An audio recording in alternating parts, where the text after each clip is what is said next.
শুধু ইরান নয়, দেশটির মিত্রদের বিরুদ্ধেও যুদ্ধ ঘোষণা আমেরিকার। ট্রাম্পের নয়া নিষেধাজ্ঞার পর পাত্তা পাবে কি ইরানের সতর্কতা? আমেরিকা পরমাণু হামলা চালালে ইরানও পাল্টা একই আঘাত হানবে, কড়া হুঁশিয়ারি তেহরানের। ইরান কি গোপনে পরমাণু অস্ত্র তৈরি করছে? হরমুজে ইরানের আকাশসীমায় হঠাৎ উধাও আস্ত এক আমেরিকার বিমান, কোথায় গেল? এটি কি ইরানের হামলার শিকার নাকি দুর্ঘটনা? আসসালামু আলাইকুম, দেখছিলেন বাংলাভিশন ওয়ার্ল্ড নিউজ হেডলাইন। এবারে শুধু ইরান নয়, দেশটির মিত্রদের বিরুদ্ধেও যুদ্ধ ঘোষণা করেছে আমেরিকা। এমন সতর্কতা ইরানের। ইরান ও তার বাণিজ্য সহায়তাকারী দেশগুলোর বিরুদ্ধে মার্কিন প্রেসিডেন্ট ডোনাল্ড ট্রাম্পের নয়া অর্থনৈতিক নিষেধাজ্ঞার পর এলো এমন সতর্কতা। নয়া এক হুঁশিয়ারিতে ট্রাম্প বলেন, ইরানকে যেসব দেশ অর্থনৈতিক সহায়তা দেবে তাদের উপরও নিষেধাজ্ঞা আরোপ করবে যুক্তরাষ্ট্র। তবে ট্রাম্পের হুমকিকে তোয়াক্কা করবে কি চীন, রাশিয়া, কাতার, তুরস্ক ও জার্মানি সহ মধ্যপ্রাচ্য ও ইউরোপের দেশগুলো? নাকি কাগুজে বাঘের মতোই শুধু কথার কথা হয়ে থাকবে ট্রাম্পের এই হুমকি? সঞ্জিতা ইসলাম তন্নের ডেস্ক রিপোর্ট। এবার শুধু ইরান নয়, বরং ইরানকে সহায়তা করা সব দেশের বিরুদ্ধে যুদ্ধ ঘোষণা করেছে আমেরিকা। এমন সতর্কতা ইরানের পররাষ্ট্রমন্ত্রী আব্বাস আরাকচির। ইরান ও তার বাণিজ্য সহায়তাকারী দেশগুলোর বিরুদ্ধে মার্কিন প্রেসিডেন্ট ডোনাল্ড ট্রাম্পের নতুন এক হুমকি আর নয়া অর্থনৈতিক নিষেধাজ্ঞার পর এলো আরাকচির এমন সতর্কতা। ইরান ও মিত্রদের কি হুমকি দিয়ে নয়া নিষেধাজ্ঞা জারি করলো আমেরিকা? ট্রাম্পের হুমকিতে ভয় পেয়ে কি ইরানের সাথে বাণিজ্যিক সম্পর্ক ছিন্ন করবে মিত্র দেশগুলো? কি বলছে ইরান ও বিশ্লেষকরা? মার্কিন প্রেসিডেন্ট ডোনাল্ড ট্রাম্প নয়া হুঁশিয়ারিতে বলেন, ইরানকে যেসব দেশ অর্থনৈতিক সহায়তা দেবে তাদের ওপরই নিষেধাজ্ঞা আরোপ করবে যুক্তরাষ্ট্র। গেল বুধবার সামাজিক মাধ্যমে দেয়া এক পোস্টে ট্রাম্প জানান, যেসব দেশ, আর্থিক ও ব্যবসায়িক প্রতিষ্ঠান, বিমানবন্দর বা সরকারি সংস্থা ইরানকে তেল চোরাচালান, নগদ অর্থ স্থানান্তর, জাহাজের নিবন্ধন কিংবা ভুয়া কোম্পানির মাধ্যমে সহায়তা দেবে তাদের ভয়াবহ অর্থনৈতিক শাস্তির মুখোমুখি হতে হবে। তেহরানের আর্থিক সহায়তার সমস্ত পথ বন্ধ করতে মার্কিন মিত্র দেশগুলোকেও এই উদ্যোগে যোগ দেওয়ার আহ্বান জানিয়েছেন ট্রাম্প। তবে ট্রাম্পের হুমকিকে তোয়াক্কা করছে না মধ্যপ্রাচ্যের দেশগুলো, বরং তারা আমেরিকাকে বাদ দিয়ে নতুন আঞ্চলিক নিরাপত্তা ব্যবস্থা ও অর্থনৈতিক সহযোগিতা প্রতিষ্ঠা করতে চায়। শনিবার এমন দাবি করেন ইরানের পার্লামেন্টের স্পিকার মোহাম্মদ বাঘের গালিবাফ। নতুন আঞ্চলিক নিরাপত্তা ব্যবস্থা ও অর্থনৈতিক সহযোগিতা প্রতিষ্ঠার বিষয়ে ইরান প্রতিবেশী দেশগুলো থেকে অসংখ্য বার্তা পেয়েছে। ইসরায়েলের স্বার্থে এই অঞ্চলে তার মিত্রদের নিরাপত্তা বিপন্ন করেছে আমেরিকা। একটি স্বাধীন আঞ্চলিক ব্যবস্থা এই অঞ্চলের শান্তি ও নিরাপত্তা নিশ্চিত করবে। মধ্যপ্রাচ্যের বাইরে গেল কয়েক বছর ধরে ইরানের গুরুত্বপূর্ণ বাণিজ্যিক অংশীদারের তালিকায় রয়েছে চীন, রাশিয়া, ইরাক, তুরস্ক, কাতার ও জার্মানি। 2025 সালে শুধু চীনে 80% বেশি তেল রপ্তানি করেছে ইরান। তবে মার্কিন নিষেধাজ্ঞা এড়াতে এসব তেল মূলত শ্যাডো ফ্লিট বা গোপন নৌবহরের মাধ্যমে পরিবহন করা হয়। তাই প্রশ্ন উঠেছে, ট্রাম্পের হুমকিতে কি পিছিয়ে যাবে ইরানের মিত্ররা? তারা কি পাত্তা দিবে এই হুমকি, বিশেষ করে আমেরিকার কট্টর বিরোধী চীন আর রাশিয়া? গেল এক দশকে শুধু ইরানের তেল পরিশোধনের জন্য বিশেষ পরিশোধন ব্যবস্থা গড়ে তুলেছে চীন, আর এসব প্রতিষ্ঠানের সাথে যুক্তরাষ্ট্রের ব্যবসায়িক যোগাযোগও খুব সীমিত। এছাড়া ইরানের তেল দীর্ঘদিন ধরে মালয়েশিয়া ও সম্প্রতি ইন্দোনেশিয়ার নাম দিয়ে পাঠানো হচ্ছে চীনে। এসব তেলের লেনদেন হয় চীনা মুদ্রায় এবং একাধিক মধ্যস্থতাকারীর মাধ্যমে। ফলে ঠিক কোন পথে কিভাবে তেল রপ্তানি বা বিনিময় হচ্ছে তা শনাক্ত করা কঠিন। তাই ডোনাল্ড ট্রাম্পের নতুন নিষেধাজ্ঞায় ইরান চীন বাণিজ্যিক সম্পর্কে তেমন কোনো প্রভাব পড়বে না বলে মনে করছেন বিশ্লেষকরা। একই চিত্র ইরানের আরেক মিত্র রাশিয়ার ক্ষেত্রেও। আমেরিকা 2018 সালে ইরান পরমাণু চুক্তি থেকে বের হয়ে যাওয়ার পর ইরান রাশিয়া অর্থনৈতিক সম্পর্ক আরও মজবুত হয়েছে। 2024 সালে দুই দেশের বাণিজ্যের পরিমাণ ছিল $4.8 বিলিয়ন। ইরানে শস্য, ধাতু, যন্ত্রপাতি ও শিল্প পণ্য রপ্তানি করে রাশিয়া, আর রাশিয়ায় কৃষিপণ্য, খাদ্য, পেট্রোকেমিক্যাল ও সামরিক সরঞ্জাম রপ্তানি করে থাকে তেহরান। রাশিয়াকে কম দামে শাহেদ ড্রোন সরবরাহ করেছে খামেনির দেশ, যা ইউক্রেন যুদ্ধে ব্যবহার করছে মস্কো। এসব লেনদেনের বেশিরভাগই হয় আমেরিকার নজরদারির বাইরে কাস্পিয়ান সাগর দিয়ে। প্রতিবেশী তুরস্কের সাথেও সড়ক পথে ইরানের দীর্ঘদিনের মজবুত বাণিজ্যিক সম্পর্ক রয়েছে। ইরান থেকে সীমান্ত পথে প্রাকৃতিক গ্যাস আমদানি করে তুরস্ক, আর তুরস্ক থেকে বিভিন্ন শিল্প পণ্য কিনে নেয় ইরান। ফলে ডোনাল্ড ট্রাম্পের হুমকি এরদোয়ান সরকারও খুব একটা কানে তুলবে না বলে মনে করছেন বিশ্লেষকরা। একইভাবে আরেক প্রতিবেশী ইরাকের সাথেও দীর্ঘ বছরের সীমান্ত পথে বিপুল পরিমাণ বাণিজ্যিক লেনদেন রয়েছে খামেনির দেশের। এছাড়া কাতার, কুয়েত, জার্মানি, ইতালি ও নেদারল্যান্ডস সহ মধ্যপ্রাচ্য আর ইউরোপের কয়েকটি দেশের সাথে ইরানের বাণিজ্যিক সম্পর্ক রয়েছে। বিশেষ করে ইউরোপের দেশগুলো ট্রাম্পের হুমকিকে পাত্তা দেবে না বলে মত বাজার বিশ্লেষকদের। বিশেষজ্ঞদের মতে প্রেসিডেন্ট ডোনাল্ড ট্রাম্প ইরানের ওপর কঠোর অর্থনৈতিক নিষেধাজ্ঞা আরোপ করতেই পারেন, তবে বিশ্বের সব দেশের সাথে ইরানের বাণিজ্য বন্ধ করানো সহজ হবে না। এছাড়া জাতিসংঘের নিরাপত্তা পরিষদের অনুমোদন ছাড়া কোনো দেশের ওপর পুরোপুরি বাণিজ্য অবরোধ চাপিয়ে দেওয়ার ক্ষমতাও নেই আমেরিকার। তাই বরাবরের মতো এবারও ইরানের ওপর আরোপিত মার্কিন নিষেধাজ্ঞা ব্যর্থ হবে বলে মনে করছেন বিশ্লেষকরা। সানজিদা ইসলাম তন্নি, বাংলাভিশন নিউজ ডেস্ক। আমেরিকা পরমাণু হামলা চালালে পাল্টা একই ধরনের আঘাত হানবে ইরান, এমন হুঁশিয়ারি ইরানের এক প্রভাবশালী আইন প্রণেতার। তার এই হুঁশিয়ারি নিয়ে চলছে ব্যাপক আলোচনা। তিনি সরাসরি ইরানের কাছে পারমাণবিক অস্ত্র থাকার কথা না বললেও তার বক্তব্য ঘিরে তৈরি হয়েছে বড় প্রশ্ন। ইরান কি এরই মাঝে গোপনে পারমাণবিক অস্ত্র অর্জন করেছে, নাকি সম্ভাব্য পারমাণবিক হামলার ক্ষেত্রে ভিন্ন কোনো ভয়ঙ্কর পাল্টা জবাবের বার্তা দিচ্ছে তারা? হিজাল সোবাইরের ডেস্ক রিপোর্টে বিস্তারিত। যুক্তরাষ্ট্র ইরানের বিরুদ্ধে পারমাণবিক অস্ত্র ব্যবহার করলে তেহরানও সমপর্যায়ের জবাব দেবে। ইরানের প্রভাবশালী এক আইন প্রণেতার এমন মন্তব্য ঘিরে চাঞ্চল্য সৃষ্টি হয়েছে। তার বক্তব্যে সরাসরি ইরানের হাতে পারমাণবিক অস্ত্র থাকার কথা বলা না হলেও প্রশ্ন উঠেছে, সম্ভাব্য পারমাণবিক হামলার ক্ষেত্রে তেহরানও পাল্টা পারমাণবিক হামলা চালাবে, এটি কি তারই ইঙ্গিত?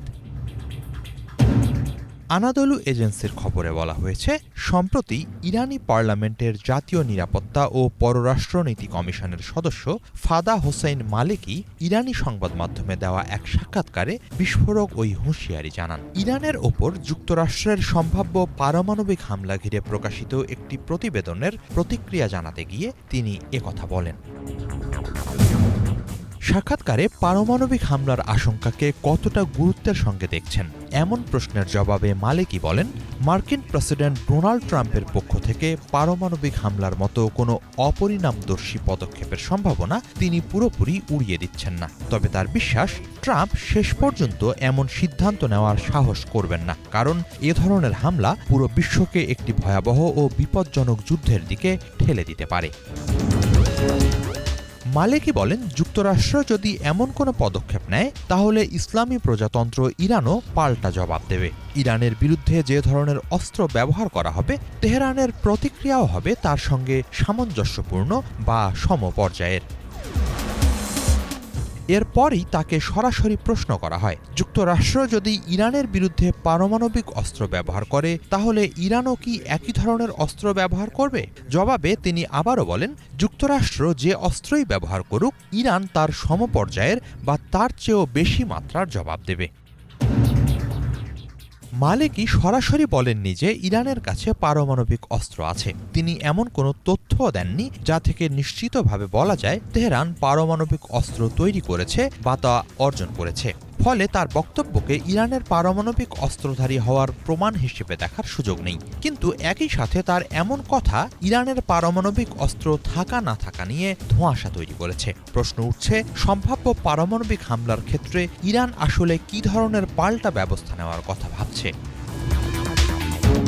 মালেকি যুক্তরাষ্ট্রকে ইরানের বিরুদ্ধে নতুন সামরিক পদক্ষেপের বিষয়ে সতর্ক করে বলেন, ইরানের হাতে একাধিক বিকল্প রয়েছে। ইরানের অনেক অস্ত্র ও সামরিক সক্ষমতা এখনও প্রকাশ্যে আনা হয়নি। তিনি আরও বলেন, তেহরান এখন আর শুধু প্রতিরক্ষামূলক অবস্থানে নেই, বরং আক্রমণাত্মক নীতির দিকে এগিয়ে যাচ্ছে। মালিকের এই হুঁশিয়ারি এমন এক সময় সামনে এলো যখন ইরানের পারমাণবিক কর্মসূচি নিয়ে নতুন করে নানা রকম জল্পনা ডালপালা মেলছে। গত 24 জুলাই এক্সক্লুসিভ এক প্রতিবেদনে মার্কিন সংবাদ মাধ্যম নিউ ইয়র্ক টাইমস জানায়, মার্কিন গোয়েন্দা সংস্থাগুলো মনে করছে পারমাণবিক অস্ত্র অর্জনে আয়াতুল্লাহ আলী খামেনির তুলনায় ইরানের বর্তমান সর্বোচ্চ নেতা মোস্তফা খামেনি আরও বেশি আগ্রহী। আয়াতুল্লাহ আলী খামেনি নিহত হওয়ার ঘটনা ইরানের পারমাণবিক অস্ত্র অর্জনের আকাঙ্ক্ষা অনেক বাড়িয়ে দিয়েছে। হিজল জোবায়ের, বাংলা ভিশন। হরমুজ প্রণালীর কাছে ইরানের আকাশসীমা থেকে হঠাৎ উধাও আস্ত এক আমেরিকার নজরদারি যুদ্ধবিমান বোয়িং E-3G সেন্ট্রি। হরমুজের 19,000 ফুট ওপরে উঠতে থাকা যুদ্ধবিমানটি হঠাৎ করে বিপদ সংকেত পাঠিয়ে রাডার থেকে অদৃশ্য হয়ে যায়। তবে বিমানটির সাথে কি ঘটেছে তা এখনও জানায়নি মার্কিন প্রতিরক্ষা দপ্তর পেন্টাগন। কোথায় গেল? এটি ইরানের হামলার শিকার নাকি দুর্ঘটনা? নাইম আহমদের ডেস্ক রিপোর্ট। হরমুজ প্রণালীর ইরানের আকাশসীমায় এবার রীতিমতো গায়েব মার্কিন নজরদারি যুদ্ধবিমান বোয়িং E-3G সেন্ট্রি বিমান। এটি আমেরিকার আকাশপথে সচল কমান্ড ও কন্ট্রোল সেন্টার হিসেবে ইরানে অভিযান পরিচালনায় ব্যবহার করা হচ্ছিল। আকাশে উঠতে উঠতে হঠাৎ করেই বিপদ সংকেত পাঠিয়ে মাঝপথেই রাডার থেকে গায়েব হয়ে যায় বিমানটি। কোথায় গেল? এত নিরাপত্তার চাদরে ঢাকা মার্কিন যুদ্ধবিমান কিভাবে গায়েব হলো?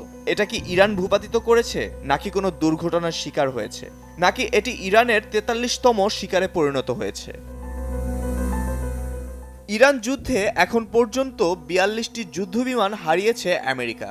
তাই এবারও সন্দেহের তীর ইরানের দিকে। Flight tracking platform flight radar 24 এর রাডার তথ্য জানিয়েছে বিমানটি প্রায় 19,275 ফুট উচ্চতায় এবং ঘন্টায় প্রায় 852 কিলোমিটার গতিতে উঠছিল। এরপরই যুদ্ধবিমান থেকে পাঠানো হয় 7700 জরুরি সংকেত। বিমানে কোনো গুরুতর সমস্যা দেখা দিলে পাইলট এই কোড ব্যবহার করে থাকেন।